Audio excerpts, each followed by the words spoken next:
नमस्कार दोस्तों, जय हिंद, जय भारत। आज मैं आपके सामने उपस्थित हूँ ज्योतिष जेपी सर चैनल पे। आप सभी का हार्दिक अभिनंदन, आभार प्रकट करता हूँ।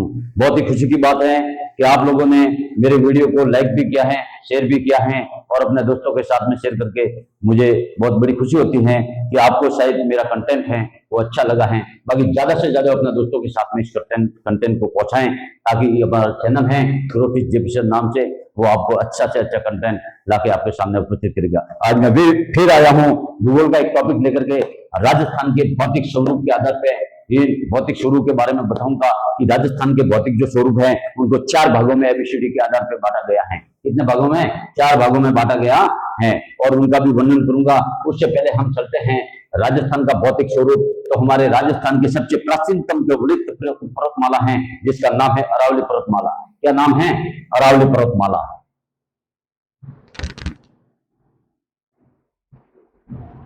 अरावली पर्वत माला याद रखना है। ये क्या है? सबसे प्राचीनतम वृत्त पर्वतमाला है जो हमारे कहाँ स्थित है? राजस्थान में स्थित है। और हमारे नवीनतम जो पर्वतमाला है जो हमारे भारत में स्थित है, नवीनतम याद रखना साथ साथ, नवीनतम। और नवीनतम में हमारे भारत में है जिसका नाम है हिमालय। हिमालय क्या नाम है? हिमालय जो पर्वत है वो हमारे नवीनतम है और ये आपको याद रखना है। अरावली पर्वतमाला।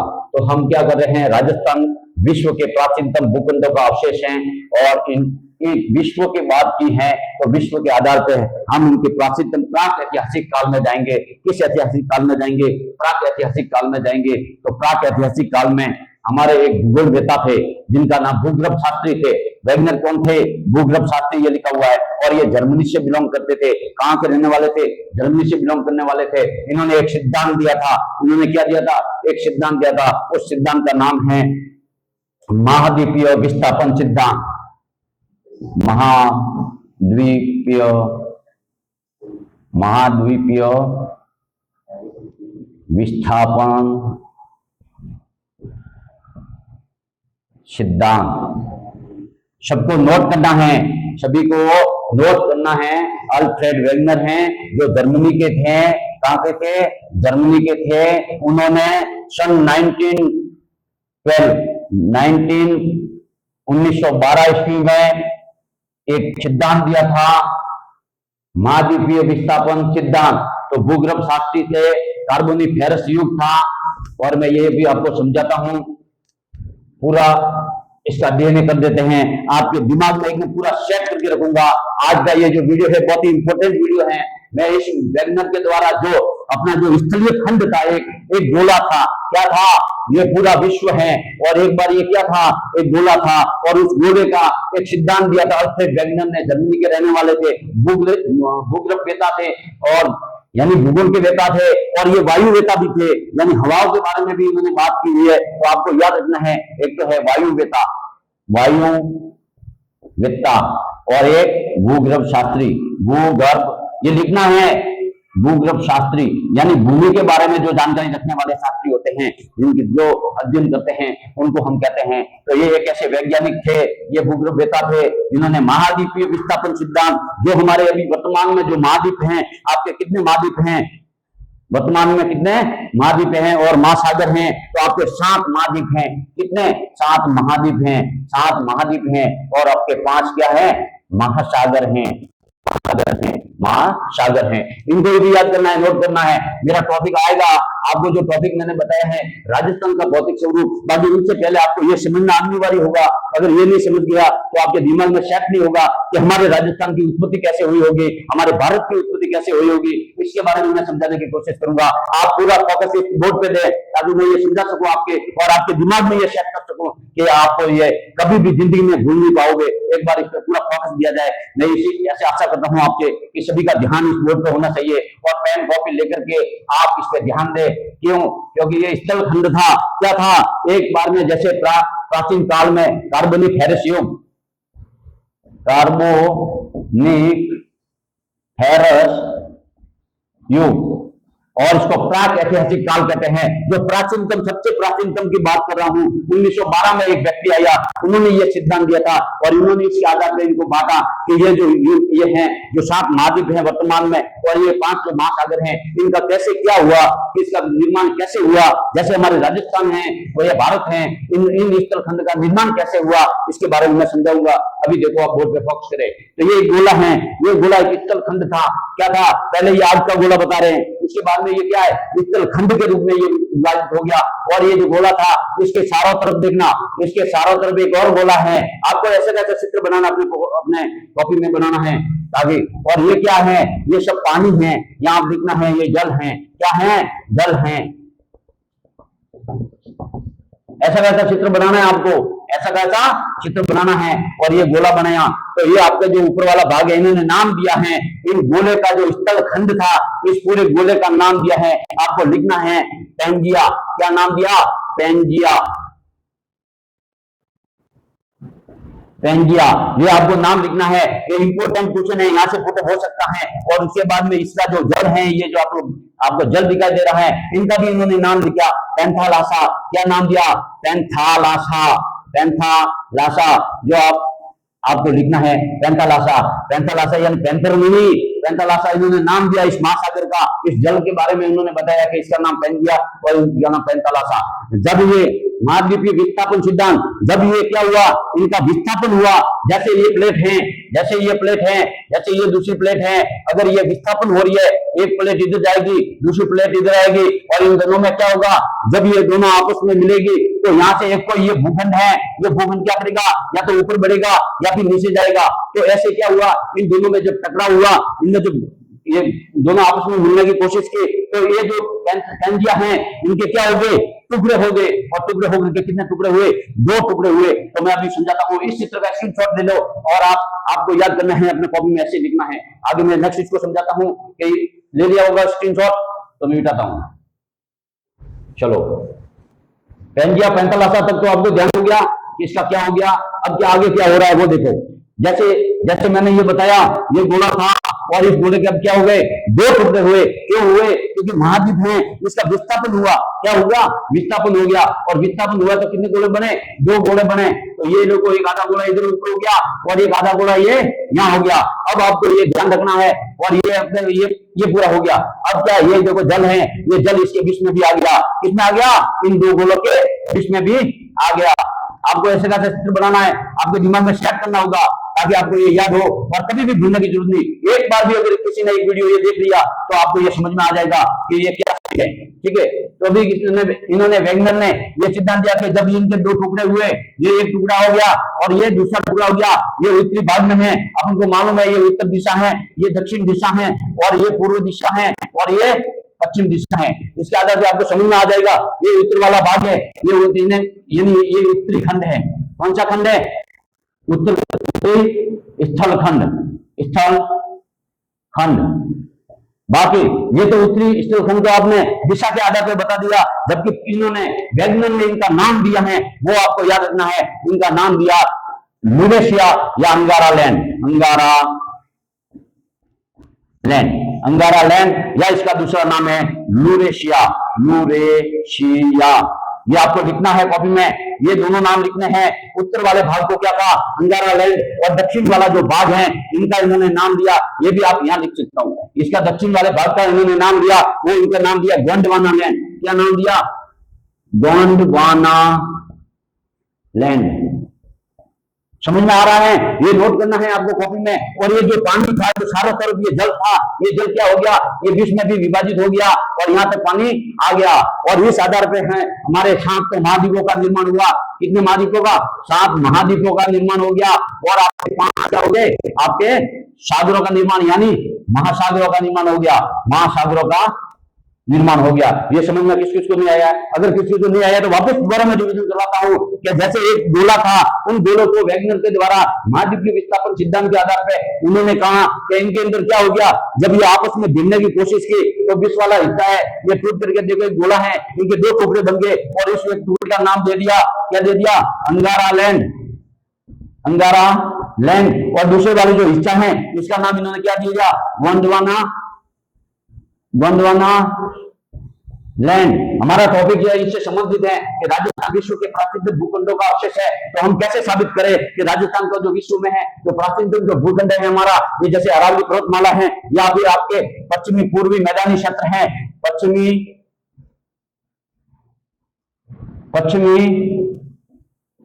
पूर्वी मैदानी क्षेत्र। अगर आपको ये वीडियो अच्छा लगे तो अपने दोस्तों के साथ में जरूर भेजना है, क्योंकि मैं जो पढ़ा रहा हूँ कंटेंट अगर आपको समझ में आ रहा है तो दूसरे भाइयों को दोस्तों को भी समझ में आएगा। ये सभी के लिए अच्छा है कि जो भी प्रतियोगिता परीक्षा की तैयारी कर रहे हैं उन सभी के लिए टॉपिक भी अच्छा है। अगर भारत का आएगा तो हम भारत का पूरा क्लियर करके समझाऊंगा आपको नक्शे के आधार पर। और अभी राजस्थान का बता रहा हूँ तो इनसे पहले क्या है ये आपको समझना जरूरी होगा कि ये चीज क्या है, इसके बारे में आपको जानकारी मिल जाएगी। तो ये क्या है अंगारा लैंड और ये क्या है गोंडवाना लैंड। अगर इस शब्द इसे ऐसी शब्द लो ताकि मैं ये मीठा से आगे समझा सकूं। ले लिया होगा, ठीक है। देखो अब क्या हुआ, जैसे इन्होंने महाद्वीप और महासागरों का निर्माण हो गया। ये महाद्वीपीय विस्थापन सिद्धांत 19 ये याद रखना 12 याद रखना 1912 में वेगनर द्वारा अल्फ्रेड वेगनर ने महाद्वीपीय विस्थापन सिद्धांत दिया था। और उन्होंने ये क्या था, एक स्थल गोला था और उस स्थल को दो टुकड़ों में बांटा। कैसे विस्थापन हुआ और आपस में ये मिले, तब ये क्या हो गया, इनके टुकड़े हुए और उन ऊपर वाले टुकड़े जो उत्तर में है उसको अंगारा लैंड नाम दिया और जो दक्षिण में है उनको गोंडवाना लैंड नाम दिया। अब आपको दिमाग में ये सेट करना पड़ेगा नक्शे के आधार पर। मान लो मैं एक छोटा सा बता रहा हूँ तो ऐसा वीडियो में बताऊंगा बाद में, बाकी मैं थोड़ा समझने के लिए शॉर्ट में बता देता हूँ। ये जैसे आपको देखो याद रखना है, ये जैसे आपके उत्तरी अमेरिका है, ये कौन है उत्तरी अमेरिका, क्योंकि यहाँ से क्वेश्चन पुट हो सकता है। और ये आपका देख लो ये आपके दक्षिणी अमेरिका है, ये क्या है दक्षिणी अमेरिका। लिखना आपको ऐसे कहा अगर ये दक्षिणी अमेरिका है तो ये आपके देखो अटलांटिक महासागर है। ये जो ऐसा करती हैं ये अटलांटिक महासागर है, लिखना हो तो लिख सकते हो अटलांटिक महासागर ये हो गया। और उसके बाद में ये जो आपका पूरा भाग है ये आपके यूरोप है, कौन है यूरोप है। और इसके बाद में ये जो यहाँ से ये बड़ा बड़ा भाग है ये आपका क्या है अफ्रीका महाद्वीप है, अफ्रीका महाद्वीप है। ये आपको याद रखना पड़ेगा अफ्रीका महाद्वीप है। और ये जो हिस्सा है अफ्रीका महाद्वीप के उत्तर, अफ्रीका महाद्वीप के उत्तर और पूर्वी वाला ये जो हिस्सा है इसका देखना मैं बता रहा हूं। यहाँ आपके ऑस्ट्रेलिया पड़ जाएगा, ये आपके ऑस्ट्रेलिया हो गया, क्या हो गया ये आपके ऑस्ट्रेलिया हो गया। और इस ऑस्ट्रेलिया में ग्रेट बैरियर रीफ नाम से मूंगे के चट्टान है, वो विश्व में सबसे बड़ी चट्टान नहीं है, उत्तर पूर्व की ओर है। यहाँ इस साइड में ये आपके प्रशांत महासागर और इस साइड में भी ये प्रशांत महासागर, ये अटलांटिक महासागर और इसके बाद में ये आर्कटिक महासागर और ऐसे करके ये हो गया। और ये वाला हिस्सा है, ये वाला हिस्सा ये आपका रूस है, कौन है रूस है, ठीक है। तो ये है आपका रूस और रूस का टुकड़ा किससे हुआ है इस यूरोप महाद्वीप से हुआ है, ये आपका हो गया। और ये आपका यहाँ भारत पता है, मेरे समझाने का तात्पर्य हम भारत में लाना चाहता था। और ये आ गए हम कहाँ भारत आ गए, और जैसे ये भारत में आ गए तो यहाँ भारत में क्या है तो अभी देख लो। और ये आपका तुम्हारा चाइना है और हिमालय पर्वत है, ये आपका चीन है और हिमालय पर्वत है, यहाँ आपके जापान है। और ये सब आपको विश्व के नक्शे में आपको देखना पड़ेगा। और ये हो गया। तो हम हमारा क्वेश्चन क्या है कि हमने जो बताया आगे, एक बताया अंगारा लैंड, क्या बताया अंगारा लैंड, दूसरा बताया मैंने गोंडवाना लैंड। इन दोनों को देखो, इसके बारे में मैं समझाना चाहता हूँ, इसलिए मैंने ये चित्र बनाया है। आप भी ऐसा का चित्र बनाओ और नक्शा विश्व का नक्शा घर जाकर अगर हो तो देख लेना, सबको रखना चाहिए। भारत का मानचित्र, राजस्थान का मानचित्र और आपके विश्व का मानचित्र ये सभी के पास होना चाहिए, ताकि आपके कॉन्सेप्ट है वो क्लियर हो जाए। और आप जो आंखों के द्वारा इनका फोटो खींच करके अपने माइंड में सेट कर दो, ताकि परीक्षा हॉल में आपका कोई भी क्वेश्चन अगर इससे संबंधित आए तो वो गलत नहीं आए। बेसिक नॉलेज प्रत्येक विद्यार्थी को होना चाहिए, इसलिए ये समझ आपकी जिंदगी में काम आएगी। क्योंकि शिक्षा है ऐसा, शिक्षा वह श्रेणी का दूध है, जो पिएगा वो दारेगा। इसलिए आपको शिक्षा लेनी चाहिए, क्योंकि शिक्षा की बदौलत आपको ये अपनी जो भी मंजिल आपको प्राप्त करनी है, जो आपका लक्ष्य है, उस लक्ष्य को हासिल करने के लिए आपको कड़ी और कठिन मेहनत करनी पड़ेगी। ऐसे आपको रटने से नहीं समझेगा, आपको समझ में आना चाहिए कि कहाँ क्या है।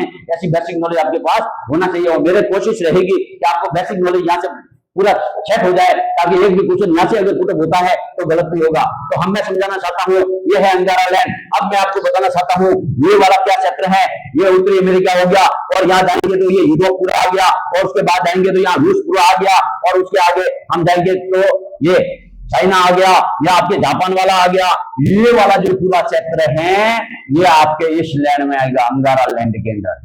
ये वाला जो क्षेत्र है इसमें जो जो आएगा वो सब अंगारा लैंड में आएगा। और ये भी आएगी गोंडवाना लैंड, तो दक्षिणी अमेरिका हो गया, आपके अफ्रीका महाद्वीप हो गया और आपका भारत हो गया, यानी एशिया महाद्वीप है। ये वाला पूरा क्या है, एशिया महाद्वीप है, सबसे बड़ा महाद्वीप है। इस एशिया महाद्वीप के अंदर हमारा भारत अवस्थित है। और भारत किसमें आता है, गोंडवाना लैंड में आता है। तो हमारा राजस्थान किसमें आएगा, ये आपका राजस्थान अगर है यहाँ भारत में, और ये राजस्थान है उत्तर पश्चिम की ओर, मैंने ये समझाया हुआ है। तो आपका राजस्थान किसमें आएगा, गोंडवाना लैंड है। ये मैं समझाना चाहता था कि गोंडवाना लैंड से संबंधित अगर कोई क्वेश्चन आएगा तो राजस्थान कैसे है, तो वो समझाने की कोशिश की है। आपको अगर समझ में आया है तो लाइक करना है और अपने दोस्तों के साथ शेयर करना है, क्योंकि मेरा कंटेंट अगर आपके दिमाग में सेट हो गया, परीक्षा हॉल में कभी नहीं भूल पाओगे, ये मेरी गारंटी है, ये मेरा विश्वास है। अब मैं मिटाऊं, स्क्रीनशॉट लेना तो ले लो, अब मैं मिटाता हूं और आगे नेक्स्ट चलता हूं।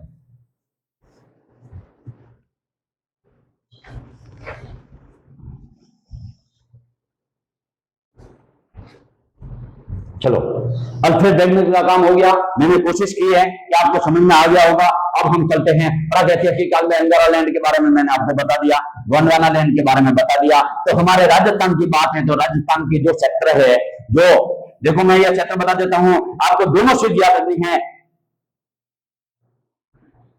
हाँ सॉरी, अरे मैंने एक चीज वो भूल गया था, वो क्षेत्र जो है, ये जो मैंने पानी बनाया था, ये पानी उसके बारे में थोड़ा यहाँ मैं लिख देता हूं। यही जो वो पानी था, ये 33 सागर का अवशेष है। किसका है, 33 सागर।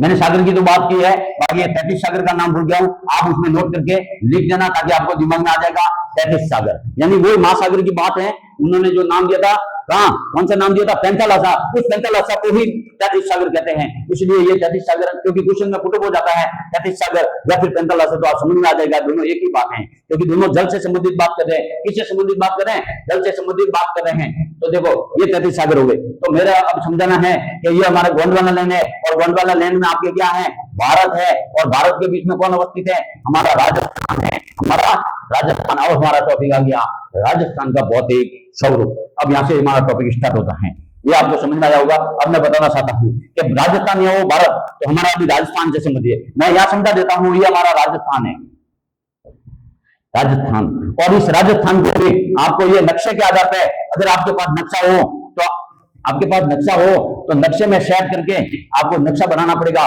ये आपका राजस्थान है, ये आपका राजस्थान है। मेरे नक्शे पे ध्यान नहीं देना है, आपको सिर्फ अपना कॉन्सेप्ट क्लियर करने के लिए मैं ये समझाना चाहता हूँ। ये उत्तर दिशा हो गई, ये आपके दक्षिण दिशा हो गई, ये आपके पश्चिम दिशा हो गई, ये आपके पूर्व दिशा हो गई, ये आपके पूर्व दिशा हो गई। अब आपको मैं समझाना चाहता हूँ, क्या समझाना चाहता हूँ, इस गोंडवाना लैंड के बारे में बताना चाहता हूँ। किसके बारे में बताना चाहता हूँ, गोंडवाना लैंड के बारे में बताना चाहता हूँ। तो राजस्थान में गोंडवाना लैंड, तो अब देखना, ये है उत्तर, ये है क्या उत्तर, और ये है पूर्व। उत्तर और पूर्व, ये तो ये वाला हमारा एरिया, ये वाला हमारा यहां से लगा करके ये पूरा उत्तर पूर्वी, उत्तर पूर्वी जो मैदान है, क्या है, मैदान है। और एक उत्तर पूर्वी मैदान और उत्तर पश्चिम, और ये हमारा जो मैदान है ये पूरा मरुस्थल है, ये है उत्तर पश्चिम। ध्यान रखना, ये मैं बता रहा हूं, उसको यहां से क्वेश्चन पुट होगा। ये उत्तर पश्चिम है, ये उत्तर पश्चिम है, और उस उत्तर पश्चिम में यहाँ हमारा मरुस्थल है, क्या है, मरुस्थल है। और इस मरुस्थल और यहाँ पे ये पूरे मैदान है।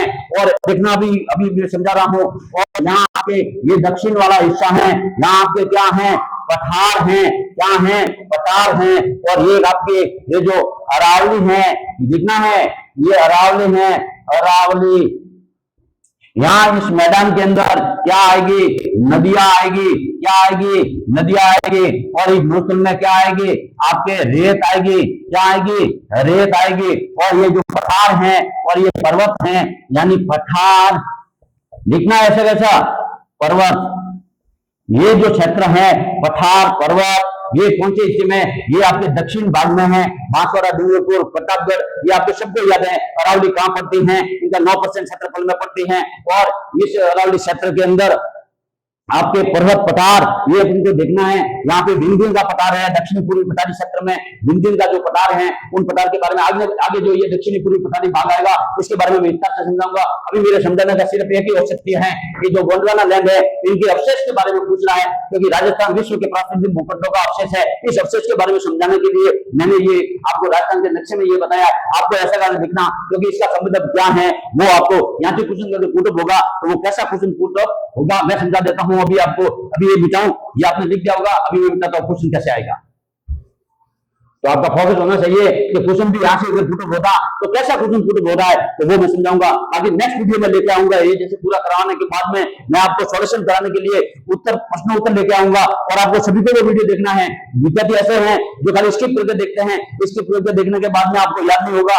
आपको पूरा कॉन्सेप्ट क्लियर करने के लिए पूरा वीडियो देखना पड़ेगा, लास्ट तक आपको लड़ना पड़ेगा, तब जाके सफलता मिलती है। सफलता ऐसे नहीं मिलती है, सफलता वो मोहताज नहीं है कि आपको ऐसे ही मिल जाएगी। सफलता वो है जिसको कड़ी मेहनत के बाद मिलती है। इसलिए आपको पूरा ध्यान इस मोड पे होना चाहिए, आपके इस टॉपिक पे होना चाहिए, आपका कॉन्सेप्ट क्लियर होना चाहिए। मैं चाहता हूं कि प्रत्येक विद्यार्थी को ये कॉन्सेप्ट क्लियर होना चाहिए, चाहे वो विद्यार्थी दल भी है। तो अगर मेरा वीडियो एक बार देख लिया वो विद्यार्थी सफल होगा और इनको कॉन्सेप्ट ये क्लियर हो जाएगा। अब मैं आगे समझाता हूँ मेरा जो कहने का मतलब क्या है कि क्वेश्चन कहां से पुटअप होता है। तो दो क्वेश्चन यहाँ से पुटअप होते हैं।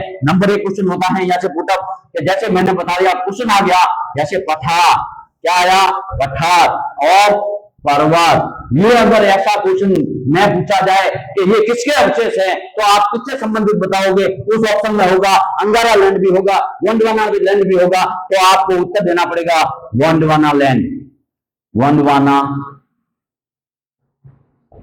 लैंड, और गोंडवाना लैंड में ये क्या है आपके पर्वत पठार, ये हमारे राजस्थान की बात कर रहा है। तो ये किसका है, गोंडवाना लैंड के अवशेष, और इनको बताना है। दूसरा क्वेश्चन अगर पुटअप होता है जैसे मरुस्थल बता दिया, क्या बता दिया, मरुस्थल बता दिया, नदी आ गई अगर ऑप्शन में, नदी आ गई ऑप्शन में, रेतीला भाग बता दिया, रेतीला भाग बता दिया। अगर ऐसा हमारे नदी हो गई, मरुस्थल हो गया, रेतीला भाग हो गया, अगर ऐसे ऑप्शन में आए और इनका कहते हैं ये किसका अवशेष है, तो आपको पेंथल ऐसा दिमाग में आना पड़ेगा। और पेंथल ऐसा को वैज्ञानिक ने अल्फ्रेड वैज्ञानिक ने क्या कहा था 1912 में, उन्होंने इसका नाम दिया था तैतीस सागर। तैतीस सागर, तो ये 33 सागर के अवशेष है। तो दो क्वेश्चन यहाँ से पुटअप हो सकते थे, आपको मैंने क्लियर कराया। यहाँ से अगर क्वेश्चन आएगा आपका क्वेश्चन गलत नहीं जाएगा, ये आप स्क्रीनशॉट ले वो या फिर आपके पेन कॉपी निकाल करके उसमें नोट कर दो, साथ साथ नोट करते जाना चाहिए। और उनको पूरा आपका जैसे जैसे आगे आगे हमारा दिन बढ़ता जाएगा, हम इस ग्रो टिप्स जेपी सर के चैनल पे आपको अच्छे से अच्छा कंटेंट नेक्स्ट अगर ऐसे आएंगे टॉपिक वाइज। और अभी बैच कोई शुरू हुआ नहीं है, अभी बैच जैसे शुरू होगा उसके बाद में ये भी दोबारा भी इस टॉपिकों को मैं पढ़ाऊंगा। बाकी अभी मैंने शायद ये अगर अच्छा वीडियो लगा है तो दोस्तों को शेयर करना है। नेक्स्ट चलते गोंडवाना लैंड के बारे में आपको समझ में आ गया। अब हम चलते हैं राजस्थान के साहित्यिक शब्दावली के आधार पर, इनको 3 भागों में बांटा गया है। साहित्यिक शब्दावली में 3 ये नाम याद रखना है। मुरु से आपको याद रखना है, राजस्थान के पश्चिमी क्षेत्र में जो मरुस्थल है उसको कहते हैं मुरु। तो राजस्थान के किस भाग में ऐसा भी आ जाए कि मुरु क्या है, तो मरुस्थल है, और मुरु किस दिशा में है, तो आपको लिखना है उत्तर पश्चिम। क्या लिखना है, उत्तर पश्चिम, ये आपको कंफर्म करना है। उसके बाद दूसरा है मेरु।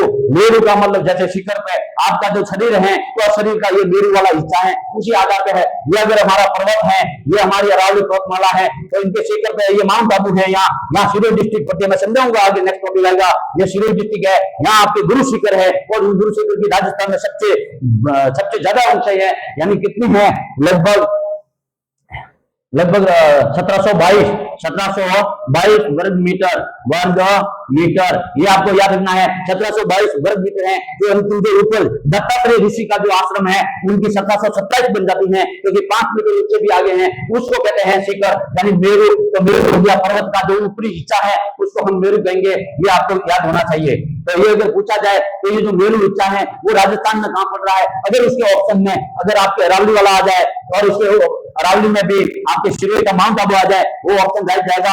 अगर आपके नब्बी वाला अजमेर वाला भाग आ जाए तो वो आपके ऑप्शन राइट जाएगा। उत्तर में आपके अलवर के अंदर एक है रघुनाथगढ़ की पहाड़ी है, अगर वो भी ऑप्शन आए, अगर ऐसा क्वेश्चन बना दे अगर एग्जामिनर, तो वो क्वेश्चन आपका गलत नहीं जाएगा, मेरू से संबंधित ये मैंने आपको बता दिया। नेक्स्ट चलता हूं, माल। माल के बारे में आपको मालूम है कि ऊपर माल और देखो ऊपरी माल लिखा हुआ है, यानी विंध्याचल का मैदान है जो हमारा दक्षिणी पूर्वी, जो दक्षिण का ये मालूम है, ये बता रहा हूं, ये राजस्थान है, और राजस्थान का ये दक्षिणी पूर्वी जो हिस्सा है ये आपका क्या है, विंध्याचल का मैदान, क्योंकि यहाँ आपका एमपी पड़ता है और ये एमपी से जुड़ा हुआ क्षेत्र है और इसको कहते हैं विंध्याचल का मैदान। बस इसके बारे में क्लियर हो गया था। राजस्थान साहित्यिक शब्दावली के आधार पर मरु, मेरू और माल, इन तीनों के बारे में आपको कॉन्सेप्ट क्लियर हो गया होगा। अब मैं चलता हूं, प्रोफेसर बीसी मिश्रा के अनुसार भौतिक विभाजन, हमारे राजस्थान का जो भौतिक विभाजन हुआ है इन्होंने 7 भागों में किया है। कितने भागों में किया है? 7 भागों में किया है। कि जैसे राजस्थान का नक्शा है, जैसे ये राजस्थान का नक्शा है और इस नक्शे के आधार पर इन्होंने जैसे ये नहरी क्षेत्र बताया, ये आपके अर्ध शुष्क क्षेत्र, ये शुष्क क्षेत्र, ये अरावली क्षेत्र, ये पूर्वी भाग मैदानी क्षेत्र, ये पूर्वी पठारी क्षेत्र, ये आपके दक्षिणी क्षेत्र, और ये ऐसे करके उन्होंने 7 भाग बताए हैं। और ये 7 भाग ऐसा कुछ तो पुट हुआ है कि कितने भागों में बांटा है, आपको 7 याद रखना है। 7 भागों के नाम अभी तक पूछे नहीं है, तो आपको ऐसा कुछ तो आएगा नहीं, क्योंकि इनसे अच्छे क्वेश्चन इस टॉपिक में और हैं। तो ये 7 भाग हैं। बाकी इन्होंने जो बीसी मिश्रा हैं, इन्होंने ये 7 भाग हैं, ये कौन सी पुस्तक में है, तो इनकी एक पुस्तक है, वो याद रखना है। उनकी पुस्तक का नाम क्या है? राजस्थान का भूगोल। राजस्थान का भूगोल, ये आपको याद रखना है। ये उनकी पुस्तक है। क्या है? पुस्तक राजस्थान का भूगोल। भारत का भूगोल के बारे में है। भारत का भूगोल कितने लिखा है? कमेंट बॉक्स में लिखना है, नहीं तो मैं अभी बताऊंगा। पहले आप कमेंट बॉक्स में लिखे कि भारत के भूगोल के नेता कौन है, इनके जनक कौन है, ये भी आपको बताना है। विश्व भूगोल के जनक कौन है, ये भी आपको बताना है। आपके दिमाग में ये छोटे छोटे क्वेश्चन है, बाकी ये परीक्षा की दृष्टि से बहुत ही इंपॉर्टेंट क्वेश्चन है। तो राजस्थान का जो भूगोल है ये आपके बीसी मिश्रा ने मतलब लिखी थी पुस्तक, और उसी पुस्तक में इसका वर्णन है कि इन्होंने राजस्थान के भौगोलिक स्वरूप को 7 भागों में डिवाइड किया। कितने भागों में किया? 7 भागों में डिवाइड किया।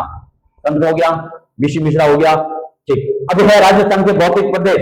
राजस्थान के भौतिक प्रदेश, राजस्थान के भौतिक प्रदेश को आते ही मैंने टॉपिक में बोल दिया था कि एबीसीडी यानी 1 2 3 4 भागों में डिवाइडेशन किया गया है। ये आपके समझ उपस्थित है। पहला भाग है राजस्थान का भौतिक प्रदेशों में पश्चिमी मरुस्थलीय क्षेत्र, ये आपका राजस्थान का क्षेत्र, ये आपका राजस्थान का नक्शा है। और राजस्थान के नक्शे में ये आपका जो क्षेत्र पड़ता है, ये आपको पूरा क्षेत्र पड़ता है बाड़मेर यहाँ तक। देखो तो ये जो वाला क्षेत्र है ये आपका कौन सा है? पश्चिमी मरुस्थल, पश्चिमी मरुस्थलीय क्षेत्र, पश्चिमी मरुस्थलीय क्षेत्र। कंफर्म याद करना है, कंफर्म याद करना है। राजस्थान का भौतिक स्वरूप सामान्य क्वेश्चन पूछा जाए, किसी भूगोल वेता का नाम न देकर के, जैसे बीसी मिश्रा का नाम न देकर के ये खाली पूछा जाए कि राजस्थान का भौतिक प्रदेश कितना भागों में बांटा है, तो आपको 4 भाग क्लियर करना पड़ेगा। उन 4 भाग में प्रथम जो भाग है पश्चिमी मरुस्थलीय क्षेत्र है, और इस पश्चिमी मरुस्थलीय क्षेत्र में जो हमारे है ना सबसे कम बारिश होती है, यानी 25 सेंटीमीटर बारिश होती है, 25 डिग्री सेंटीग्रेड बारिश होती है यहाँ पे। और अरावली पर्वतमाला है, और हमारे राजस्थान में जो औसत जो वर्षा होती है 57.10, लगभग 57.10 औसत वर्षा होती है। और अरावली पर्वतमाला है, ये हमारे 2 भागों में डिवाइड करती है। इसमें इस क्षेत्र बारिश के आधार पर 50 सेंटीमीटर वर्षा होती है, औसत यानी 50 सेंटीमीटर वर्षा है, वर्षा रेखा है जो अरावली पर्वतमाला के वो ये पश्चिम और पूर्व के बीच में है, और 50 सेंटीमीटर वर्षा के आधार पर इनको डिवाइडेशन 2 भागों में बांटती है। जिस प्रकार अरावली पर्वतमाला राजस्थान को 2 भागों में बांटती है, उसी तरह ये 50 डिग्री सेंटीग्रेड जो वर्षा होती है उसी के आधार पर आपके राजस्थान 2 भागों में डिवाइड होता है। तो हमारा पश्चिमी जो क्षेत्र है उसको 2 भागों में डिवाइडेशन किया है, और उसका नाम क्या है? एक का शुष्क क्षेत्र, क्या नाम है? शुष्क लिखना है, शुष्क क्षेत्र, और दूसरा है अर्ध शुष्क क्षेत्र, अर्ध शुष्क क्षेत्र। कंफर्म लिखना है। ये आपका दूसरा क्लियर हो गया, पहला क्लियर हो गया पश्चिमी मरुस्थल, और दूसरा आता है अरावली पर्वतमाला, जो मैंने अभी ये बताई, ये आपकी अरावली पर्वतमाला है। अरावली पर्वतमाला, ये आपका अरावली पर्वतमाला। इस अरावली पर्वतमाला को 3 भागों में डिवाइडेशन किया था। अभी मैंने नेक्स्ट आपको बताया था, ये आपका दक्षिणी हिस्सा है, और दक्षिणी हिस्सा में ये आपका सिरोही जिला है। क्या है, सिरोही जिला है। ये अरावली का दक्षिणी हिस्सा हो गया, क्योंकि अरवल पर्वतमाला की लंबाई 692 किलोमीटर हमारे गुजरात से लगा करके हमारे दिल्ली तक इनकी लंबाई है 692 है। जो हमारे राजस्थान में अरवल पर्वतमाला की जो लंबाई है, मैं टॉपिक पूरा बताऊंगा। हमारे राजस्थान में 550 किलोमीटर इनकी लंबाई है। इसकी अरावली पर्वतमाला की दक्षिण वाला हिस्सा एक भाग, ये दक्षिण में जहां आपके गुरु शिखर अवस्थित है, अभी मैंने इसका वर्णन किया। उसके बाद मध्य वाला हिस्सा जो अजमेर वाला क्षेत्र है, वहां इसका मायाराम पहाड़ी है। ये मध्य वाला हिस्सा अजमेर वाला हो गया। और उत्तरी अरावली का सबसे ऊंची जो छोटी है, मैंने अभी रघुनाथगढ़ बढ़ाई, रघुनाथ ये भी पढ़ाऊंगा मैं, रघुनाथगढ़ 1055 लगभग 1055 वर्ग मीटर है, वर्ग ये इनकी ऊंचाई है। आपको ये कंफर्म वर्ग मीटर में है, ये किलोमीटर नहीं है, वर्ग मीटर में है, तो आपको ये किलोमीटर में पता, ठीक। तो ये आपको हो गया। ये भी दक्षिणी अरावली, ये दक्षिणी अरावली में सबसे ऊंची छोटी कौन सी है, तो आपका आप गुरु शिखर है। कौन सा है, गुरु शिखर है, शिखर। और मध्य अरावली की चोटी है मायाराम, और उसके बाद में उत्तरी अरावली की आपके रघुनाथगढ़ 1055। ओके, कंक्लूड हो गया। और तीसरा जो सब टॉपिक है, पूर्वी मैदानी भाग, यानी पूर्वी मैदानी भाग, ये आपका पूर्वी हिस्सा है, ये आपका पूर्वी हिस्सा है। और ये आपका हिस्सा है जो क्या है, पूर्वी मैदानी क्षेत्र में आता है। और यहाँ पे नदियां हैं, ये उपजाऊ का मैदान है। यहाँ पे सबसे ज्यादा अलवर में आपके जैसे अलवर में सबसे ज्यादा अनाज प्रतिशत ज्यादा अनाज उत्पन्न होता है। और बाढ़ में क्षेत्रफल के आधार पर सबसे बड़ा अनाज बाजरा उत्पन्न होता है। तो यहाँ पे अनाज अलवर के अंदर गेहूं भी है। जयपुर आ गया, अलवर आ गया, भरतपुर आ गया, तो ये आ गया जौनपुर आ गया। यहाँ पे जो क्षेत्र है, पूरी जो मैदान के यहाँ पे यमुना नदी आती है, और यार हमारी जो संबल नदी है वो भी इधर से निकलती है। तो ये जो पूर्वी मैदानी क्षेत्र है, इनके यहाँ ये उपजाऊ मैदान वाला है, ये इसमें बताया गया है। और इसमें तीनों नदियों के बारे में बताया गया है। देखो, एक माही बैसिन है, जो माही नदी कहाँ से निकलती है, एमपी से निकल करके आती है। दूसरी आपके बनास बाणगंगा है, जो जयपुर में आपके बाणगंगा नदी है, और बनास नदी है जो आपके ये राजसमंद जिले से निकल कर आती है। नदियों का टॉपिक आएगा तब क्लियर कराऊंगा। और तीसरी संबल नदी है, जो संबल नदी आपके चित्तौड़ में प्रवेश होती है, मध्य प्रदेश से निकलती है, और चित्तौड़ में 84 गढ़ से प्रवेश करके हमारे राजस्थान में यहाँ सोय माधोपुर में होते हुए ये यमुना नदी में मिलती है।